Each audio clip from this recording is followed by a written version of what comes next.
God's love is enough. God's love is enough. God's love is enough. God's love is enough.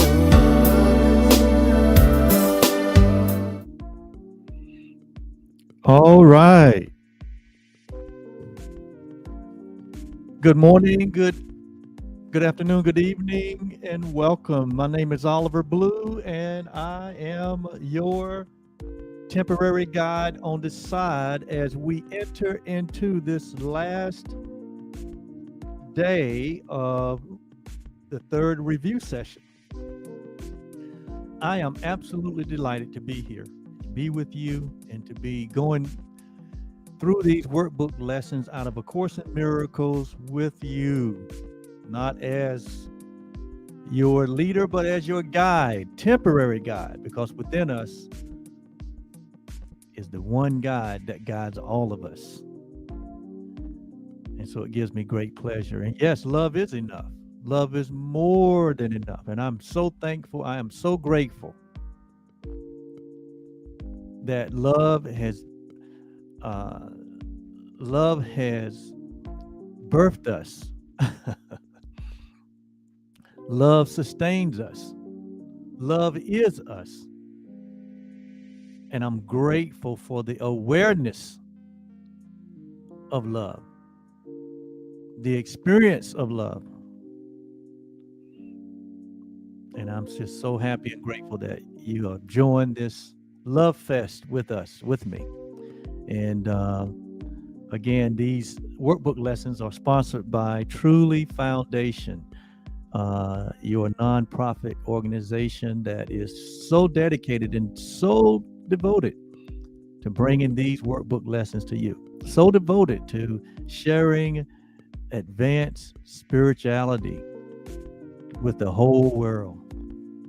Why? Because it belongs to the whole world. It is the promise that has been given to the entire world to enter into this grand experience of enlightenment, of awakening, of rebirth, of renewing of the mind, of being transformed. It is an invitation to every single solitary human that has gone before us, that's here now, the 8 billion humans that are on this planet, as well as those to come. We are being invited to enter into this promise, this guarantee that love has made with us, that reality has made with us, that truth has made for us. And so today is just such a delightful day, just because we are here to experience it in time, as timeless and formless being. Here we are showing up in form, in the person of God, showing up in time as timeless beings, unlimited beings, infinite beings, and having this finite experience. Oh my God, I mean, what more could you ask for? And so I'm so delighted this morning, this afternoon, or this evening, depending on when you're watching this broadcast. So today is the final day of the past 10 days. This is day 10 of a 10-day review, and it's the third review that we've had since we started this 365-day journey. And so we have reviewed workbook lessons 91 through 110. And today we're going to review the last two, 109 and 110. And you know how they say sometimes that, oh, you saved the best for the last. And it's not that these two workbook lessons are any better or carry more weight, I guess you might say, than any of the other ones, because this whole Course in Miracle course that we're taking is so consistent and so interdependent on each lesson. Each step is vital, that they all are equal because they represents heaven, and in heaven there is only equality. However, today I'm going to put emphasis on workbook lesson 109 and 110. And to me, they hold a huge place in my heart. And as we get through these lessons, you'll understand why I'm saying, because even in the lesson itself, it says these two thoughts, these two ideas that we've already have gone through, but we're going to review them again today. And it's when I went through them, it was like, wow, have we actually reviewed this? This is so revealing. So it's like I was going through it again for the first time. And hopefully this is the approach that we're taking on all of these lessons, regardless of if it's your first or your second or your third or your 10th time going through them. We approach them with an open heart, with open hands. We come unto our Creator. We come into reality just for what? For a present moment experience, for a present knowing. And so as we enter into these two reviews today, and that's the approach that I did in preparing for these, oh my God, it was so revealing. So revealing. And so workbook lesson 109 and 110. Wow, we're going to have a great review today. So, workbook lesson 109. The idea in workbook lesson 109 states, I rest in God. I rest. Which I rest in God. I rest in God. When it says I rest in God,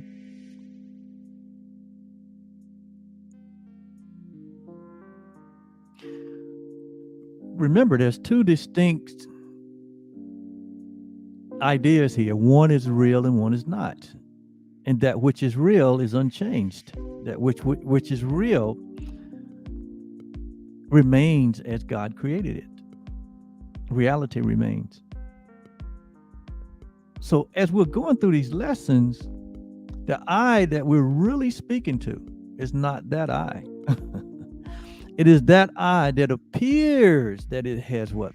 Gone prodigal, gone astray, gone on a long journey, gone on a detour, fallen into dreams, into fantasies, into hallucinations, into illusions, wild imaginings. That's the I that the Course is directing these truths towards.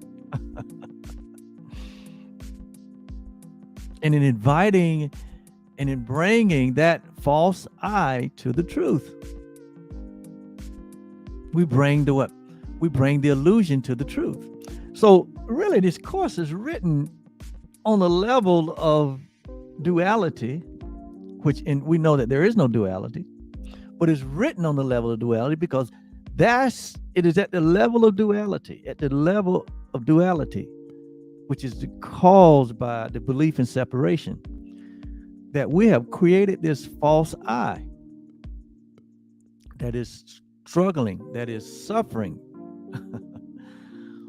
that is without peace, that desire rest. This false I that we think we are, these experiences that we're having, and the content of these experiences, which seem so real to us. This is what the Course is directed towards.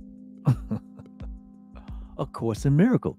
So that I can be dissolved or shift into or relaxed into or brought back into an awakened state to the reality of its oneness with all creation and with the Creator, which are not two separate things. That's one and the same. There's only oneness. And so I rest in God.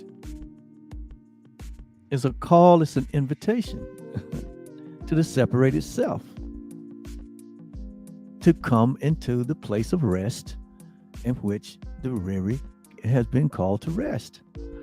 When Jesus was on the planet, he said it this way.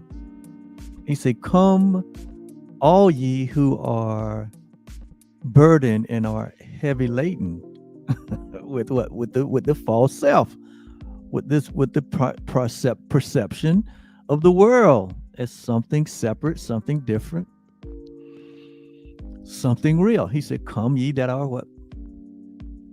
Burdened and are heavy laden, and I will give you rest." And he wasn't talking about him as a person or personality. He's talking about the real you. He's talking about I being what? I will give you rest, or that real I is what will give you rest. It's the rest that you're looking for. And he was really speaking of identity. As you identify your oneness with me, the rest that I am experiencing, you will experience it too. So it's not that he's got something to give you because you're absence of it, but he's talking about making you aware of bringing you to a recognition of what's already in your possession, which is what we call the real you. Or here it says, I will give you rest. I rest in God. I rest in God. And when you look at the traditional scriptures, it gives a lot of references to a rest that God speaks of. And in the book of Hebrews, in the Bible, it talks about, it gives a whole chapter. I think it's chapter 4 in Hebrews. That whole chapter is about God's invitation to all humanity into this rest that he has promised all humanity. It's like the promised land. Rest is like synonymous with the promised land. Rest is like who God is. God is rest. In the sense that there's nothing to be done. There's a finished work. There's a finality to reality. And we call it love, or we call it God. And God is inviting all of us into this finality, which is not that he's inviting us because we are separate from it. He's inviting us to wake up to it, that we're already a part of it. And so today's title, I Rest in God, is such impactful. It's such a call. It's such a reminder that what God is calling us to, we already are part of. And if you look back with me to lesson 109, it speaks of rest as quietness and peace and stillness and safety and happiness. And it starts out by saying, we ask for rest today and quietness, rest and quietness, unshaken by the world's appearances. So the call is away from what the world appearances. And what does the world appear to be?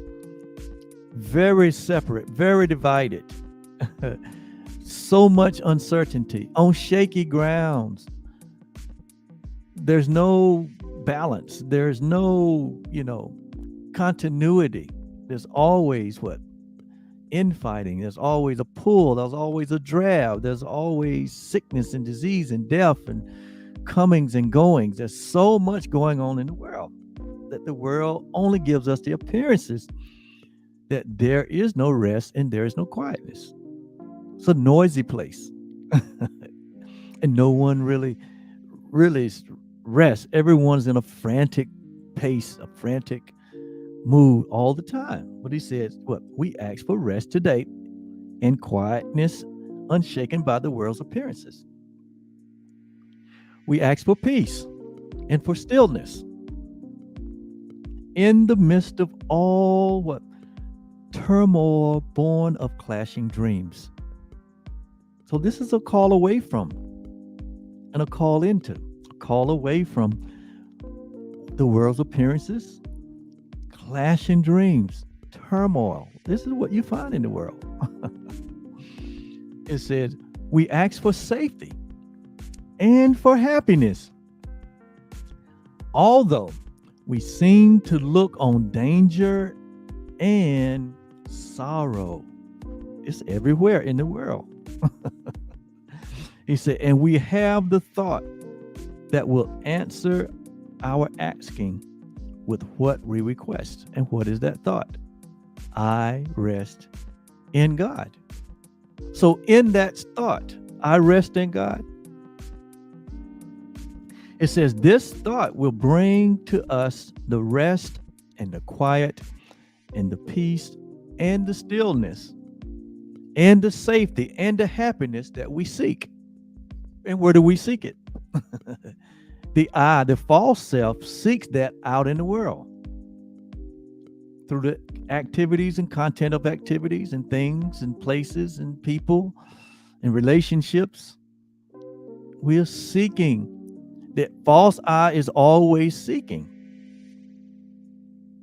and always driven by this belief in separation, or this belief in scarcity, or this belief in not having.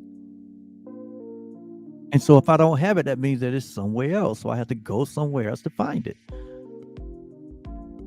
And all this takes place, right, in a mind that believes that it's separate. In the reality of who we are, the I am, there is no seeking. It's complete satisfaction, complete fulfillment, complete contentment. And that remains always present. It's just that we get so caught up in the I, and so driven by the I, that believe that is separate and looking for something or lacking something, that becomes the focus of our awareness, to the point that we lose sight of this I am that is always present, always peaceful, always at rest, always quiet, that is always still, full of happiness, joy, and peace. And it's certain about its safety. And so I rest in God. It says this thought will bring to us the rest and the quiet and the peace and the stillness and the safety, the happiness that we seek. I rest in God. This thought has power to wake the sleeping truth that is within all of us, whose vision sees beyond appearances. So the vision that comes from a rest in God is a vision that sees beyond all appearances. And it says, to that same truth in everyone, in everything that there is. And so when we rest in God, when we relax, when we totally surrender to what is, to the experience of our true self, to the experience of our reality as one with God, as the very thing that we desire, it's already present. When we relax, when we rest into that, it's not another type of effort, but it's effortless. Where we just fully embrace the fact that there is God and nothing else, and that we are part of that reality, and we just relax into that. It's in that relaxation that we find and experience the quietness, the peace, the stillness, and the happiness, and the assurance, or the certainty, or the safety, the quiet mind, the harmony that we so desire. We find that within a resting place, when we were just relaxed into that reality and remove our focus away from the busyness of the world, which that false self love to engage in. when we just shift our focus and our attention away from that. And like Hebrews said here, that we will enter into the rest that God has promised us. That we would just enter in. Not that we're have to make any distance. It's not a distance to that rest. That rest is present. It's as close to us as our next breath. It is as what? Available to us as you see everything in your sight. It's that available. The place of rest.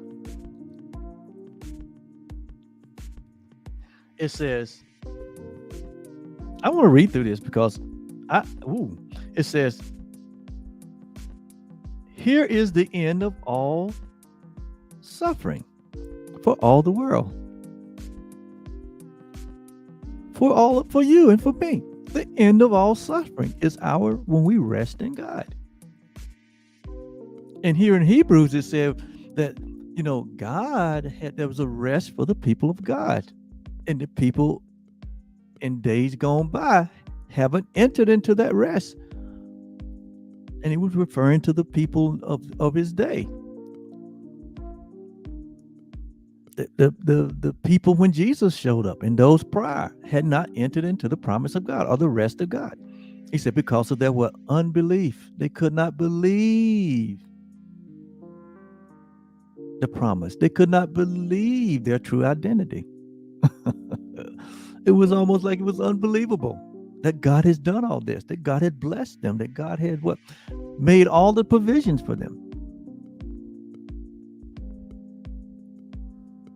And he said, because of their unbelief, I think in chapter 3, where it said they could not enter into the rest. And the only other alternative is entering into the rest or the reality is to enter into unreality, or to enter into a dream or an illusion or vain imaginings. So to enter into rest is to enter into oneness. To not enter in, the only other alternative is separation, where everything is chaotic. But to find that, you have to fall asleep. You have to be bamboozled by illusions because it's not real. It's not your real self. It's not your real inheritance. And it's not an eternal experience that you can have and that you would want to have. So he says, here is the end of all suffering. And everyone who ever came and yet will come to linger here for a while.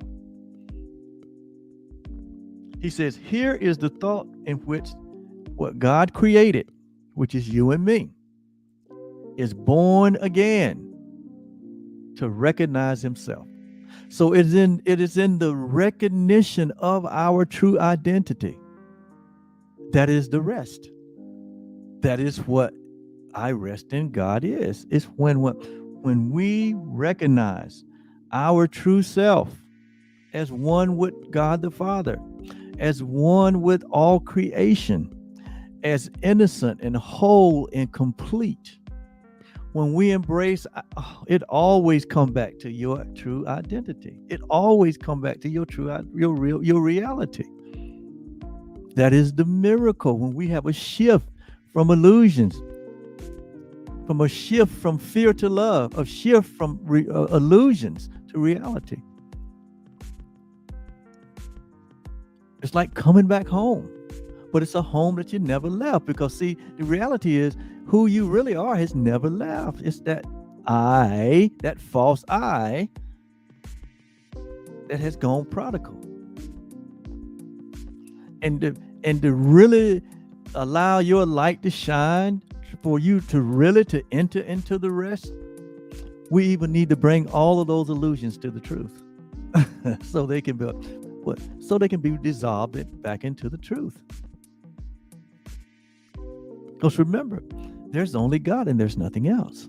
So if there's something that's got our attention, And that's kind of how it happened. The tiny mad idea of separation. Something gets your attention and pulls you away from your purpose. It pulls you away from your function. And then we find ourselves back on a seek and search adventure for something that we already are in time. But we already are this in timelessness. We already are this in formlessness. But we go on the mad search only to what? Be disappointed. But it is in the mad search that God even uses to bring us back home, per se, or to what? Bring us to a recognition that what? We never left home. That all is well, all is good. It says, I rest in God, completely undismayed. This thought will carry you or carry us through storms and strife. The thought, I rest in God. The idea that we're in God and God is in us. And that's our resting place. We're in a completion. We're in a fulfilled. We're in an endless, in an infinite state of what? State of reality. I won't say state of mind, but state of reality. And it's a state of being completely undismayed. The separated self is always dismayed about something. Never satisfied about everything. There's something that it grabs its attention and gets us to focus on what the experience or the content of experience, other than focusing on the fact that it is the light of or the source of the experience. And so it says, I rest in God, completely undismayed. This thought will carry us through storms and strife, past misery and past pain. That's the way we get. That's the way we deal with our past. Is through what? Resting in God. That's the way we deal with what our present. Resting in God. That's the way we deal with the future. Wow. Resting in God. It says past misery and past pain, past loss and past death. That's how we deal with loss and death. Resting in God. It says, and onward to the certainty of God. We just rest in the certainty that God is. And because God is, I am. And because I am, there is nothing else to be concerned about. There's nothing else to be fearful of. There's nothing to be afraid of. There's no worries, no doubt, no unbelief. There's nothing to search for. We are complete in that reality. Paul says it this way. I am complete in God. It says it in Colossians. We are complete in Him. We are complete in reality. We are complete in love. There's nothing missing and nothing broken in our life.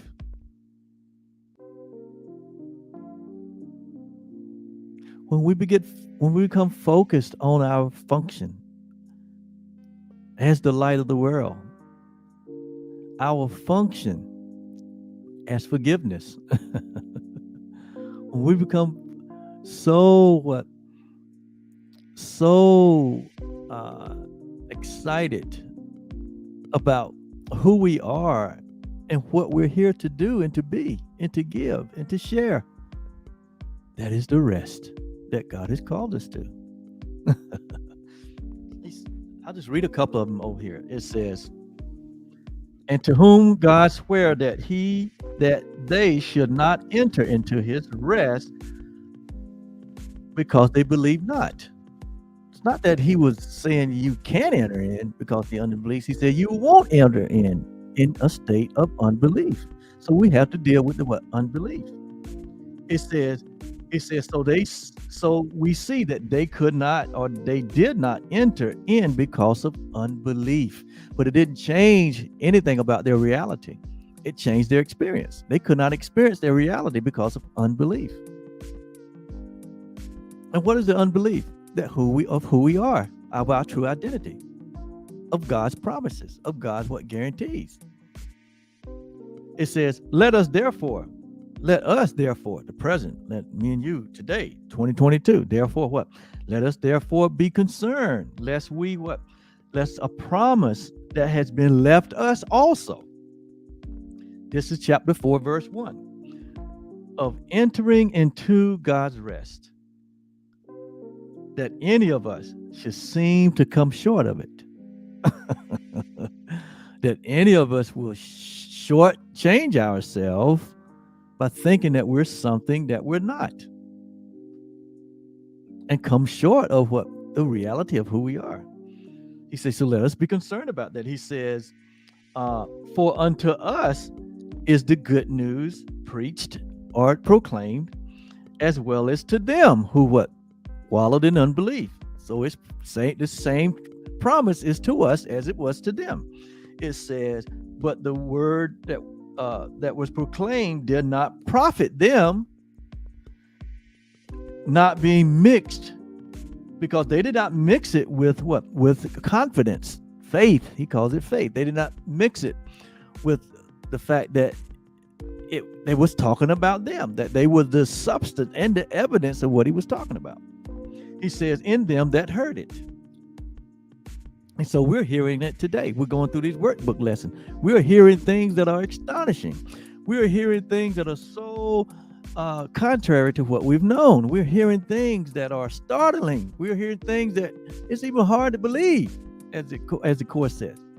But it says stick with it, because it's the truth. Stay with it. Don't judge it. Just practice the practices. Just take the ideas and work with them, and you'll find that they're true. Why? Because we need to know. We need to know the truth of who we are. So it says, for we who have believed, do enter into rest. So we do who embrace these realities. It is the embracing of the truth of who you are that is your entrance, or that is your awakening, your awareness. That's your experience into the rest of God. It says, and he said, as I have sworn. God swore this. He said when he could swear by no greater, he swore by himself. He said, I have sworn this. He said that if they shall enter into my rest, he said, if they shall enter into my rest, although the works were finished from the foundation of the world. So the rest that God is calling us into is a finished work, that we need do nothing to add to this work. It's already complete. It's a complete finished state of reality that God is saying, this is who you are. Embrace it. Welcome it. Rest in it. It's the answer to all your prayers. He said, for he spake in a certain place on the seventh day on this wise, and God did rest the seventh day from all his works. So even God, even love has done a finished work. There's nothing to be added to anything. It's already complete. It's always been complete. And so it says that even God spake of a certain day on this wise, that God did rest the seventh day from all his works. And so we're still in the seventh day. And if you want to take the concept and associate it with time, but in reality, the seventh day is eternity. The seventh day is timelessness. The seventh day is formlessness. In other words, there's always just been the seventh day, because God has always rested. What we think of work with God, What we think our concept of work and God's concept of work is totally different. God's work is in all of his thoughts. That's God's work. Everything that God has thought of, and God has thought of everything. And there's no end to everything because he's still thinking of more. Every thought of God, that's his work.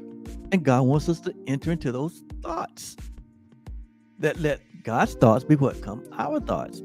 He says, for he spake in a certain place. He said, and in this place again, if they shall enter into my rest.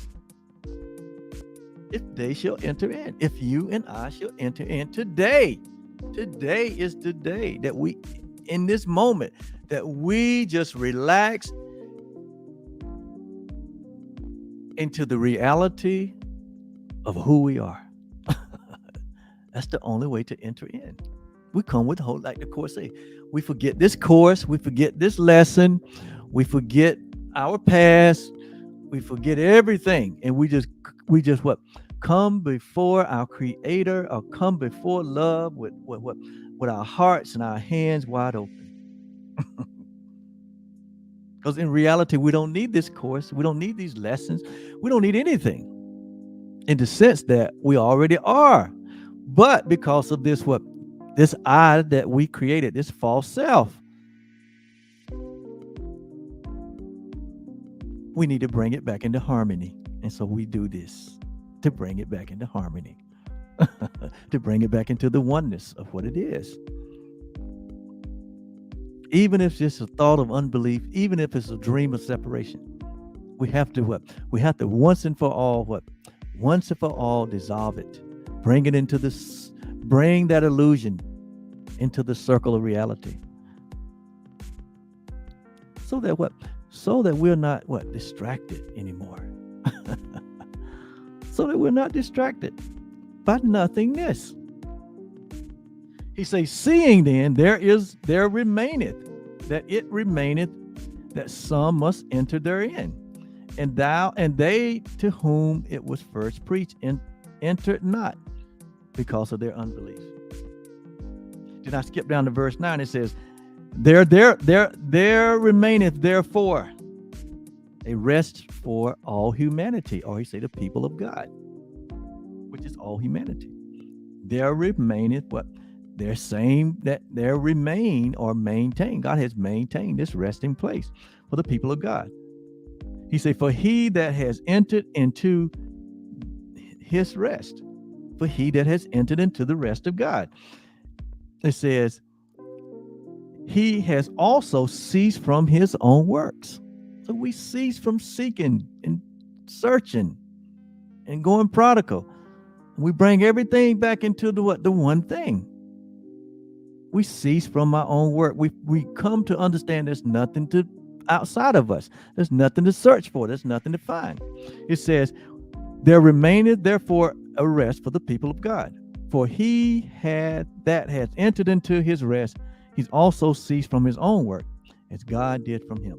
And so let us therefore labor, to enter into the rest, lest any of us fall after the same example of unbelief. And so that labor that he's talking about, not like, it's not like a lot of effort. The labor he's talking about is an effortless labor. We just embrace the truth. We just say we embrace the truth, and therefore we've entered into the rest of God. We've entered into God's rest, where there is no cares, no concerns, no burdens, no anxiety, no pain, no fear of future, and no past regrets. Can you imagine that? He says that this is a day of peace, that we rest in God. And while the world is torn by winds of hate, our rest remain completely undisturbed. Our rest is the rest of truth. Appearances cannot intrude on us. We call to all from this place of rest now. We call to all, because you got to understand, we have a function in that place. We call to all from this place. It says,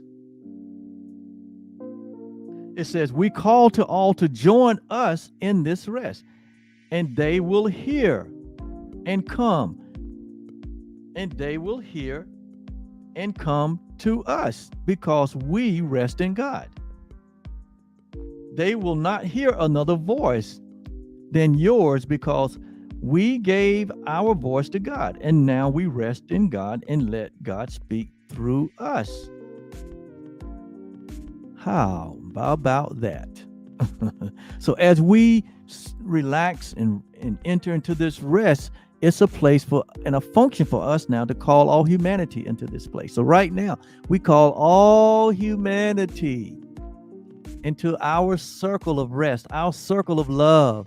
We call all humanity into this place of reality. We call all humanity, those of the past, those that have come before us, those that remain here now, and those that may come in the future. We call all of you into this moment of rest, this reality of rest. And we cease from our own works.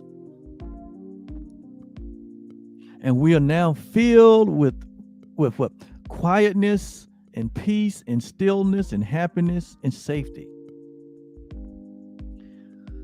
We are without cares, we are without concerns, we are without burdens or anxiety or pain or fear or regret. Completely fulfilled and content in this place of rest.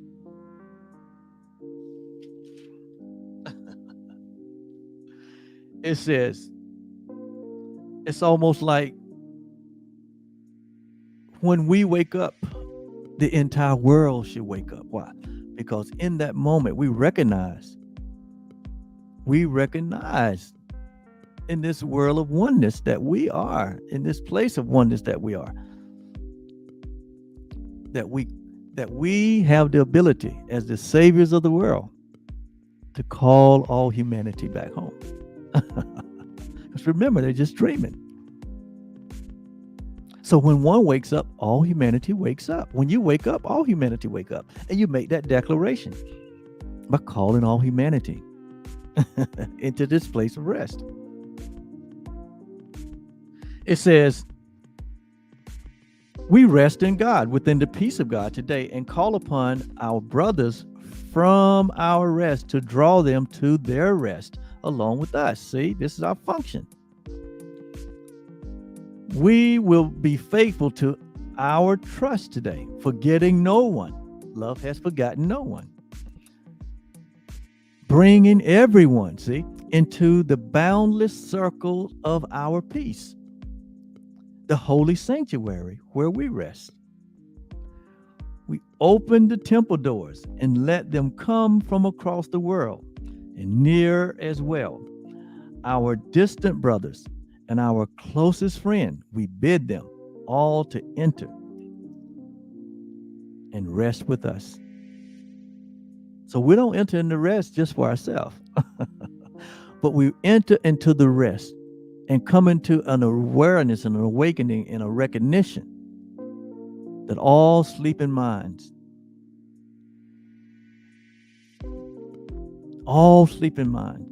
needs a portal in which to wake up to the reality of who they are. And we become that portal for them. We become a portal for the entire world. We become the light of the world.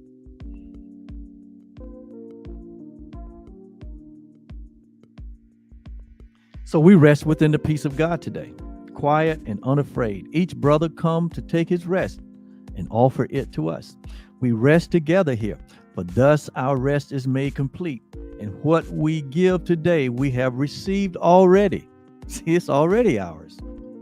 And so time is not the guardian of what we give today, because we are in a timeless state. And so we give to those, because we're timeless, so we give to those unborn and those that pass by. To every thought of God and to the mind in which these thoughts were born, and where they rest. And we remind them in their resting place. Each time we tell ourselves, we rest in God. Love this lesson 109. Love this lesson 109. And so, we rest in God today. We let God work in us and through us while we rest in Him in quiet and in perfect certainty. Wow, what a powerful reality. What a powerful truth. I rest in God. Practice that today. You'll be glad you did.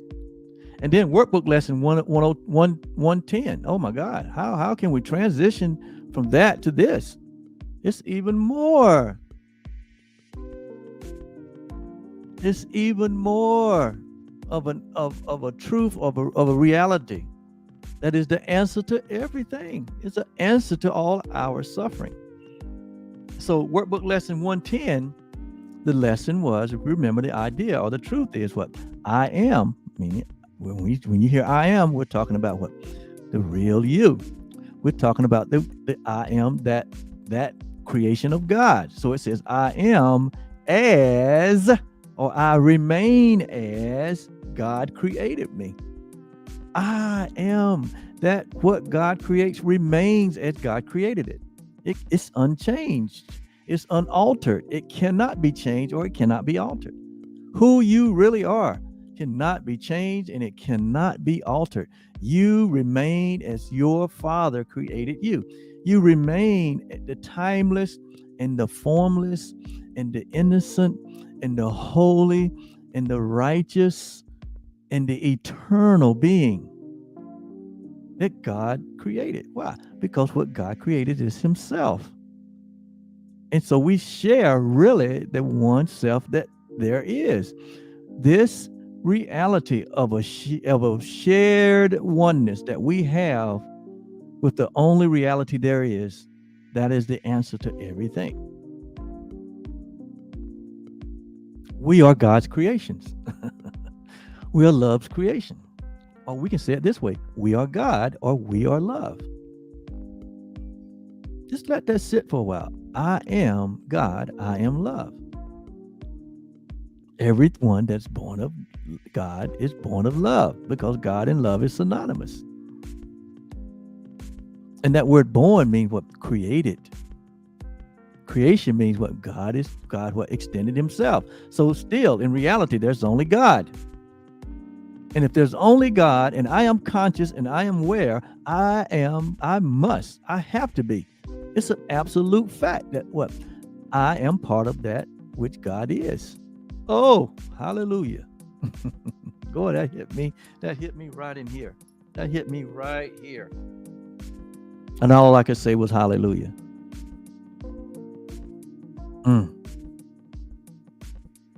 So we are God's creation.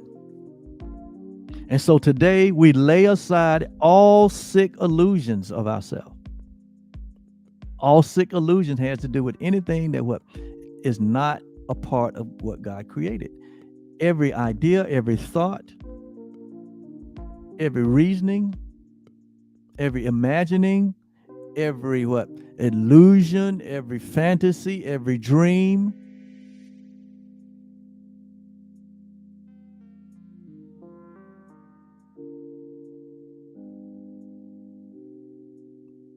everything that is not a part of the creation that God extended, everything that is not a part of God is a sick illusion. He says, today we lay it aside. We just simply lay them aside. Any idea, any thought that comes to your mind, any feeling or emotion, everything that comes up, that arises in this moment, that is not of the oneness of God, that is not of the joy and the peace of God, that's not of the love of God, that everything that's outside of the reality of love, we lay it aside. Every every allegiance, every idol that we've created, we lay it aside. We lay it aside.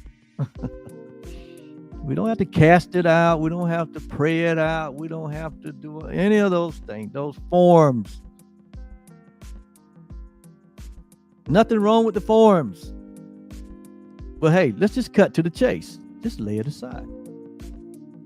You can do it yourself. You don't have to have anyone do anything. You do it yourself. As you come into this revelation, as you come into this awareness, you come to the awareness of your true identity. You lay it aside. You simply lay it aside. Every credence, everything, every thought, every idea, every unbelief, everything the world has tried to label you with, everything that humanity has tried to label you with in their unaware state, you just lay it aside. And you put on a happy smile. It says we lay it aside.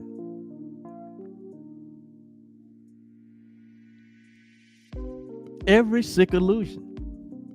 And we let our Creator advise us, inform us of who we really are.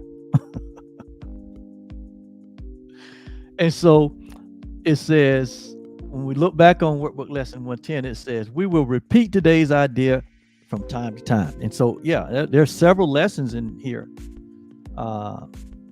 about this one idea. And there's several lessons reinforcing this idea. It says, for this one idea or this one thought would be enough to save us and the whole world if we believed that it is true. If we would relax in just the simplicity of this truth. It said it had the ability to not only save us, but to save the whole world. It says, its truth would mean that we have made no changes to ourselves and have reality. And we have made no changes to reality. To embrace the idea that I am or I remain as God created me is to say that what? I've made no changes. I haven't changed reality. I haven't changed myself. I haven't changed God. I haven't changed my brother. All remains the same. All remain as God created it. That's what it's saying here. This one idea saves everything. This one idea is the answer to everything. All your suffering, all your pain, all your guilt, all your judgment, all your misunderstanding, all your everything, all your experiences that were unpleasant. This is the answer to it all. I remain as God created me. It says that this truth means that I have made no change to the universe, so that what God created was replaced by fear and evil, misery, and death. None of those things are real. Fear and misery and evil and death are not real. These are man-made ideas. We replaced these ideas. We replaced the truth with these ideas. We did that. We brought on the pain, the misery, the evil, and the fear. We did it by believing in separation, by being what? Moving our focus away from the truth to something that was what? Basically a distraction. Believing that there's something outside of God. Believing that we were missing something, that we were broken.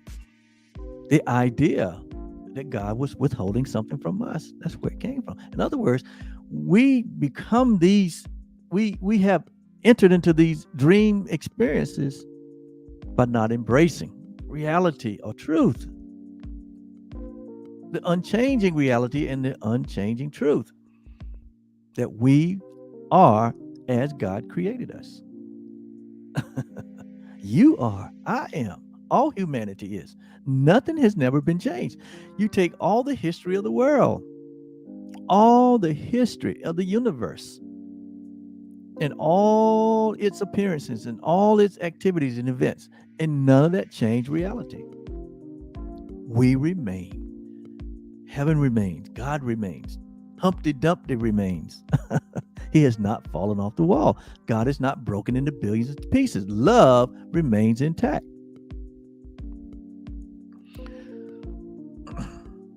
It says, if we remain as God created us, fear has no meaning, evil is not real, and misery and death do not exist.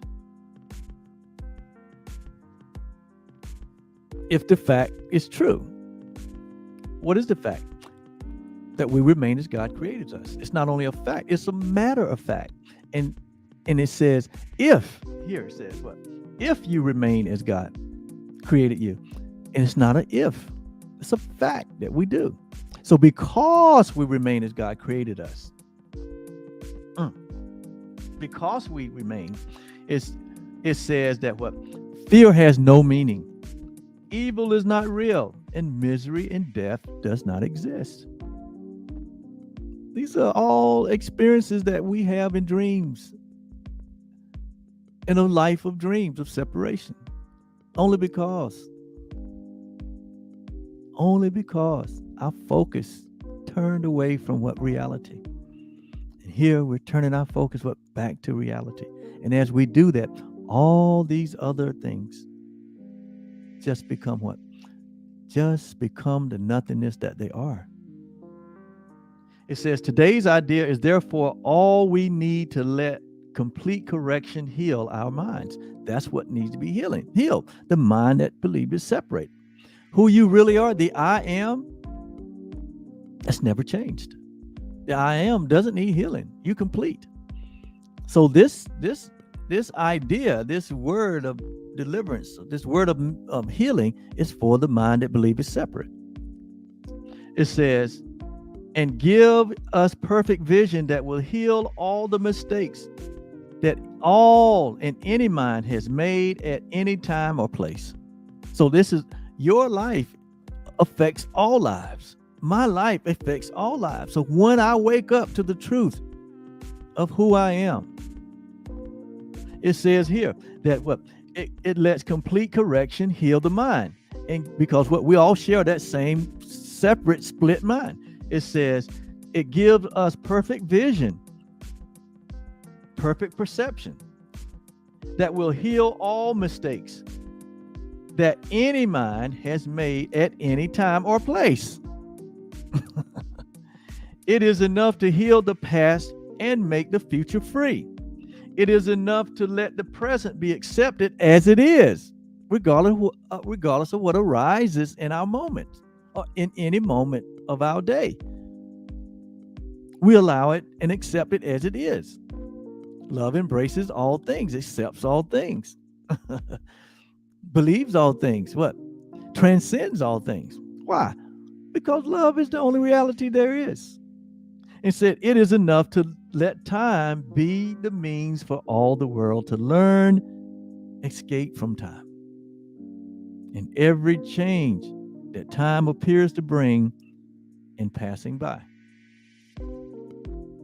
So if we remain as God created us, appearances cannot replace the truth. Health cannot turn into sickness, nor can death be what? Substitute for life or fear for love. All this has not occurred if you remain as God created you. And you do. Therefore, it has not occurred. You need no thought but just this one to let redemption come to light the world and to free it from the past. In this one thought is all the past undone, all your past undone. The present is saved to quietly extend into the timeless future. If we remain as God created us, then there has been no separation, and there has been none. No separation of our minds from His mind. No split between my mind and other minds, and only unity within our own. Harmony and unity remains intact in the self that God created. It says the healing power of today's idea is limitless. It is the birthplace of all miracles. This one idea. The great restorer of the truth to the awareness of the world. Practice today's idea with gratitude. This is the truth that comes to set us free. This is the truth that God has promised us. This is the word in which all sorrow ends.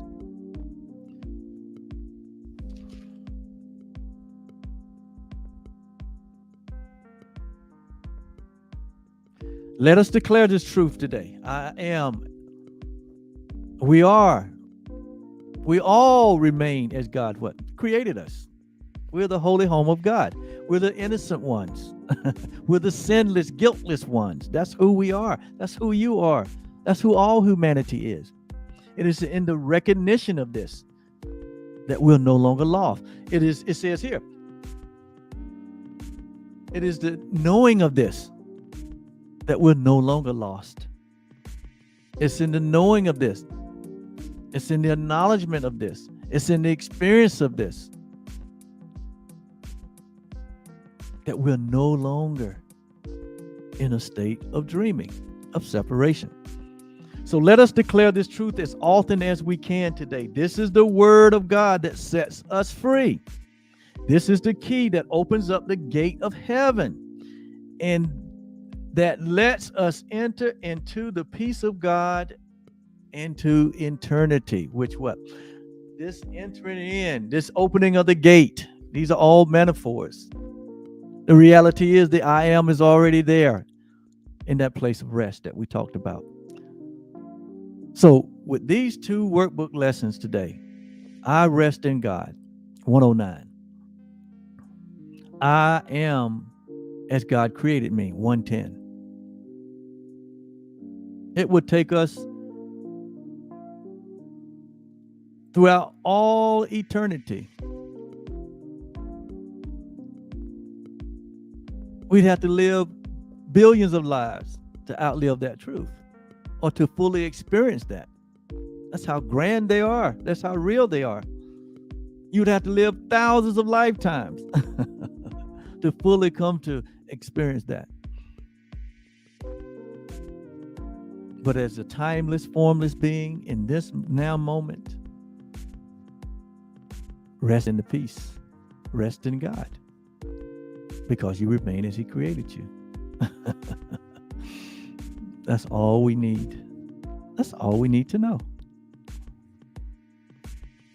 That's all we need to know. Thank you so much. This concludes our third review session. And so on tomorrow, we'll start up with workbook lesson 121, which will introduce some new ideas to us. And but all this is building on the one foundation that we rest in God. The one foundation that we remain as God created us. We are the reality of God. We are one with God. We are God's only creation. That when you've seen us, you've seen our Creator. The I and the Creator are one and the same. We share this one self. This is the foundation. And there's no other foundation, like Jesus said, that can be laid other than this foundation.